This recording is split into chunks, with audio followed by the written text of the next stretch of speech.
부활하신 예수님이 우리에게 크고 놀라운 선물들을 주셨습니다. 그 중에 하나가 평강입니다.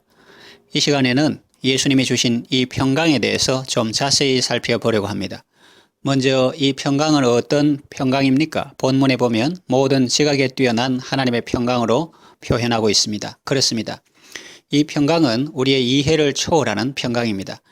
인간의 모든 이해를 능가하는 평강입니다. 모든 지각을 뛰어넘는 평강입니다. 크고 놀라운 평강이요 엄청난 평강임을 알 수 있습니다. 그러니 이것은 사람이 주는 편안함이 아닌 것입니다. 세상이 주는 어떤 편안함과는 차원이 다른 것입니다. 그래서 본문에도 하나님의 평강이라고 표현되어 있는 것 아니겠습니까?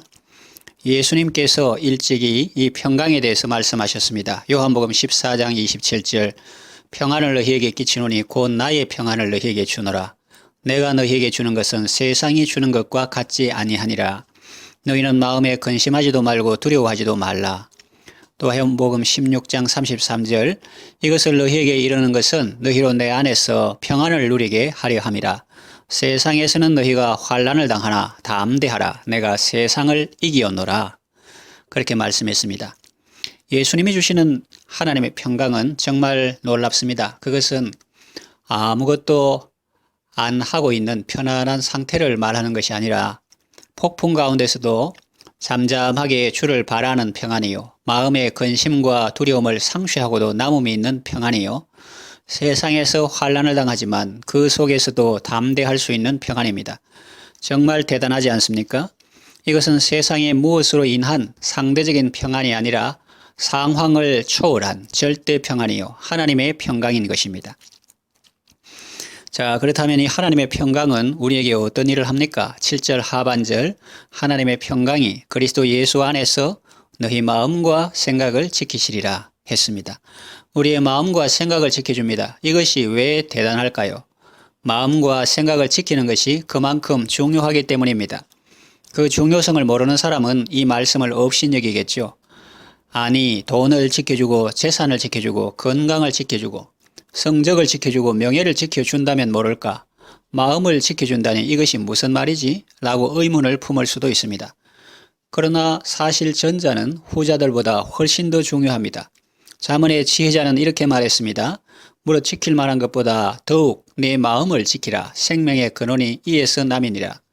자기 마음을 잘 다스리는 자는 용사보다 낫다. 자기 마음을 제어하지 않는 사람의 성읍이 무너지고 성벽이 없는 것과 같다 그랬습니다. 성읍이 무너지고 성벽이 없으면 적의 공격에 완전히 무방비로 노출되어 있어서 적이 아무 때나 들어와서 성을 완전히 뒤집어 놓을 수 있습니다. 초토화시켜버립니다. 인생이 그래요. 아무리 돈이 중요하고 명예가 중요하다 한들 자기 마음 지키는 것보다 더 중요할까요? 사탄이 자기 마음에 들어오고 귀신이 자기 마음을 장악하고 지배하고 있는데 돈을 가진들 그것이 무슨 소용이 있으며 권세를 잡은들 무슨 소용이 있으며 명예를 얻은들 그것이 자기에게 무슨 소용이 있습니까? 사실은 자기가 사는 것이 아니라 사탄 마귀가 자기를 장악하고 지배하고 자기 인생을 빼앗아 살고 있는 것입니다. 쉽게 말하면 겉으로는 자기가 살지만 속은 사탄 마귀 귀신이 사는 것입니다. 그렇게 인생을 허송하고 허무와 고독의 삶을 살다가 극단적인 선택을 하기도 하고 비참한 최후를 맞이하기도 하는 것이죠. 그래서 지혜자는 무릇 지킬 만한 것보다 더욱 네 마음을 지키라고 하신 것 아니겠습니까? 자기 마음을 잘 지키는 것이 돈을 지키고 권세를 지키는 것보다 훨씬 더 중요합니다. 그런데 이 마음은 내 스스로 잘 지킬 수가 없습니다. 물론 스스로 노력은 해야 합니다. 그러나 그것만으로는 부족하다는 말입니다. 하나님께서 지켜주셔야 합니다. 하나님의 평강이 그리스도 예수 안에서 우리 마음과 생각을 지켜주십니다. 자, 그렇다면 우리가 어떻게 할 때 이 하나님의 평강이 우리에게 임합니까? 부활하신 예수님이 우리에게 하나님의 평강을 주셨는데 우리가 어떻게 하면 이 하나님의 평강을 유지하고 또 풍성히 누릴 수 있을까요? 지난 주일에는 그 비결이 사명을 감당하는 것이라고 했습니다. 그렇습니다. 예수님께서 말씀하셨습니다. 아버지께서 나를 보내신 것 같이 나도 너희를 보내노라. 예수님께서 하나님 아버지께서 보내신 사명을 잘 수행하신 것처럼 우리도 예수님께서 우리를 보내신 사명을 잘 받들고 감당할 때, 다시 말하면 예수님께서 나를 보내신 가정이나 직장에서 예수님처럼 하나님 아버지의 뜻을 받들고 사람을 살리고 영혼을 구원하는 일을 할 때 하나님의 평강을 계속 누릴 수 있습니다. 오늘 본문 말씀은 그보다 좀 더 구체적인 경우를 말씀한다고 볼 수 있습니다. 우리의 사명 중에서 특별히 기도하는 삶을 살 때 하나님의 평강을 누릴 수 있다는 것입니다. 오늘 본문은 이렇게 시작됩니다. 아무것도 염려하지 말고 그랬는데, 사실 인간적인 안목으로 보면 모든 것이 염려가 되는 세상입니다.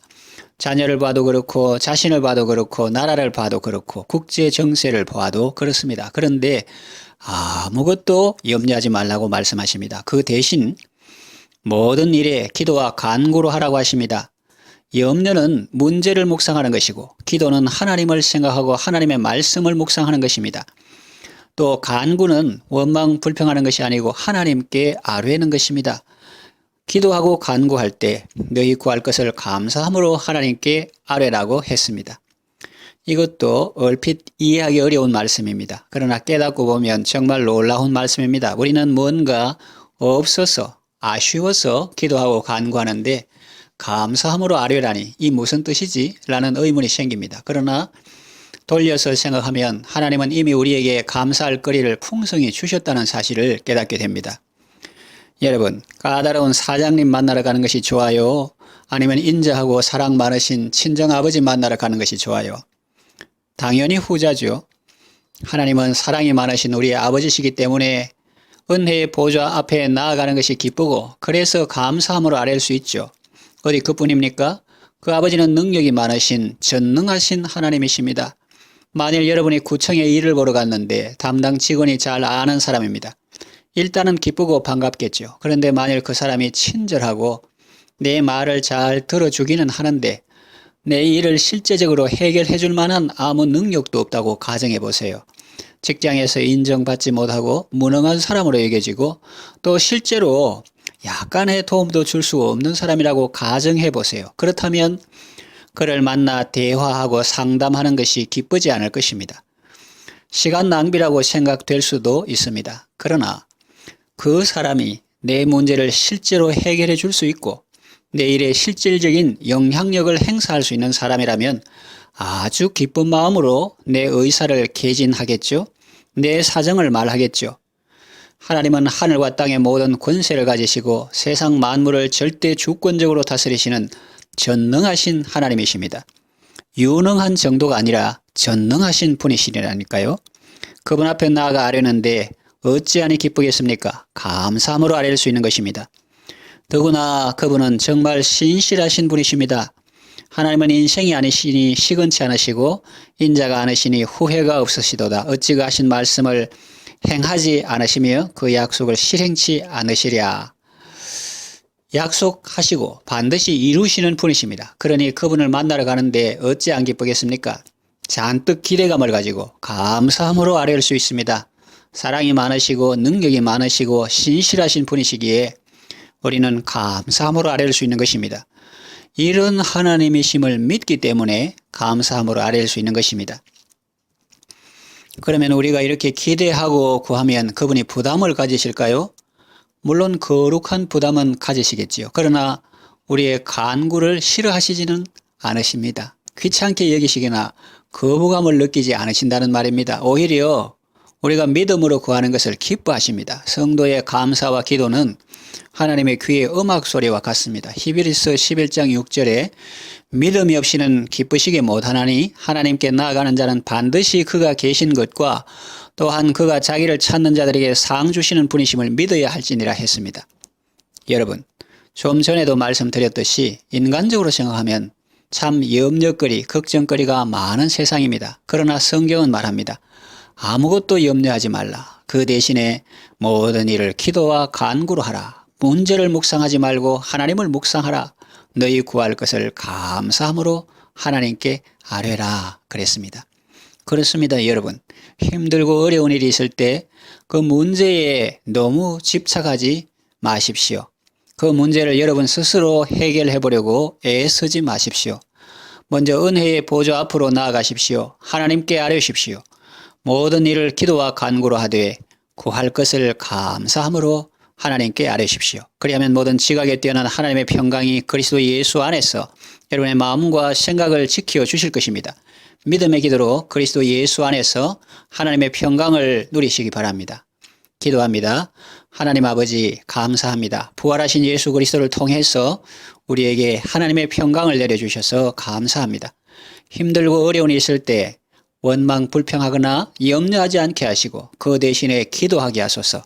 모든 일을 기도와 간구로 하고 구할 것을 감사함으로 하나님께 아뢰게 하소서. 그리하여 모든 지각에 뛰어난 하나님의 평강을 삶 속에서 체험하며 그 평강을 누리게 하소서. 예수님의 이름으로 기도합니다. 아멘.